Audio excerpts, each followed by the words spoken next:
उच्च न्यायालयाचे न्यायाधीश यशवंत वर्मा यांच्या शासकीय निवासस्थानी आग लागल्याच्या घटनेत स्टोअर रूममध्ये प्रचंड रक्कम नोटांच्या स्वरूपात सापडली। त्यानंतर देशभरात खळबळ उडाली आणि आता घराच्या आवारातही अर्धवट जळालेल्या नोटा सापडल्याने या अग्निकांडातल्या संशयाची धग आणखीनच वाढली आहे। रविवारी सकाळी NDMSCची टीम न्यायमूर्ती वर्मा यांच्या घरी पोहोचली। त्यांना परिसराची साफसफाई करताना अर्धवट जळालेल्या नोटा सापडल्या। त्याचा व्हिडिओ तयार करण्यात आला असून तो व्हायरल झाला आहे। वीडियोत अर्धवट जळालेल्या नोटा स्पष्टपणे दिसतात। 4-5 दिन पहले यहाँ सफाई कर रहे थे, वो ढेर उठा रहे थे कूड़े का, तो उसमें जला हुआ कुछ सामान था। उसमें 500 के नोट थे जले हुए, वो छोटे छोटे टुकड़े थे उसमें। अच्छा, अभी भी आपको मिले हैं पैसे? नहीं सर, ये उसी दिन के हैं जो हमने सफाई करी थी। अभी हाँ, 1-2 टुकड़े मिले हैं बस। पैसे के नोट थे वो? हाँ, नोट 500 का जला हुआ नोट था, टुकड़ा था। तो मैं 4-5 दिन हो गए, हमें 500 के नोट जले हुए मिले थे। अच्छा, और अभी मिले थे वहाँ पड़े हुए नोट। अभी जब आप यहाँ पर आगे सफाई कर रहे थे कट्टों के साथ आपको नोट मिले? हाँ, उस दिन मिले थे और अभी मिले हैं।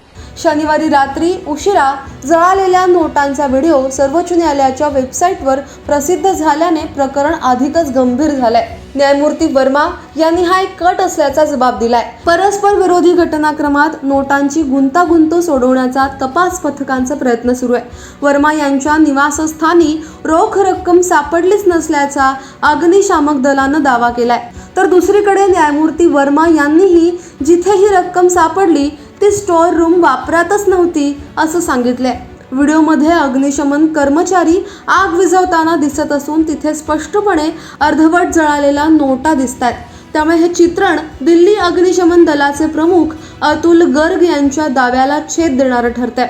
गर्ग यांनी 21 मार्चला अग्निशमन दलाच्या कर्मचाऱ्यांना रोख रक्कम सापडली नव्हती असा दावा केला होता। दिल्ली उच्च न्यायालयाचे मुख्य न्यायमूर्ती देवेंद्र कुमार उपाध्याय यांनी या प्रकरणाचा 25 पृष्ठांचा तपासणी अहवाल सर्वोच्च न्यायालयात सादर केलाय। सोबत पोलीस आयुक्त संजय अरोरा यांनी दिलेला व्हिडिओ सुद्धा सादर केला होता।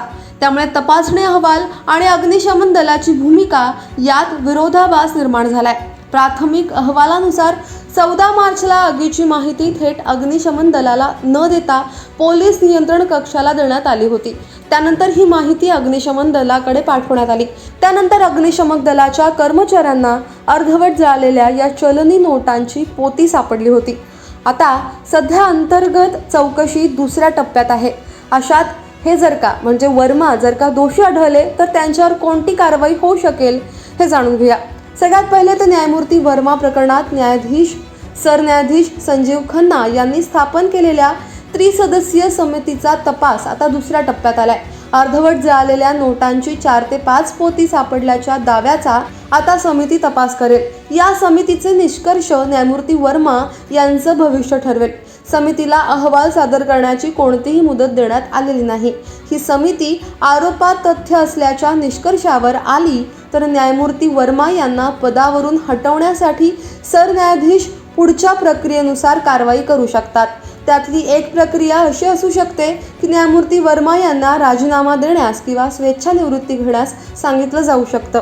त्यानंतर सरन्यायाधीशांची सूचना न्यायमूर्ती वर्मा यांनी मान्य केली नाही तर दिल्ली उच्च न्यायालयाच्या मुख्य न्यायमूर्तींना सूचित करून न्यायमूर्ती वर्मा यांना कोणतंही न्यायालयीन कामकाज सोपवू नये असं सांगितलं जाऊ शकतं। 2014 मध्ये दिलेल्या एका निकालानुसार सरन्यायाधीशांच्या आदेशानंतरही एखाद्या न्यायाधीशाने राजीनामा दिला नाही तर सरन्यायाधीश राष्ट्रपती आणि पंतप्रधानांना त्या न्यायाधीशांवर कारवाईची प्रक्रिया सुरू करण्याबाबत कळवतील। तर असं सगळं या प्रकरणात सुद्धा होईल का हे काळच ठरवेल। पण तोपर्यंत तुमचं या साऱ्यावरती म्हणणं काय? खाली कमेंट बॉक्समध्ये तुमच्या प्रतिक्रिया अवश्य नोंदवा। आत्तापर्यंत लोकमत सबस्क्राईब केलं नसेल, फॉलो केलं नसेल तर लगेच सबस्क्राईब करा, फॉलो करा आणि पाहत रहा लोकमत। धन्यवाद।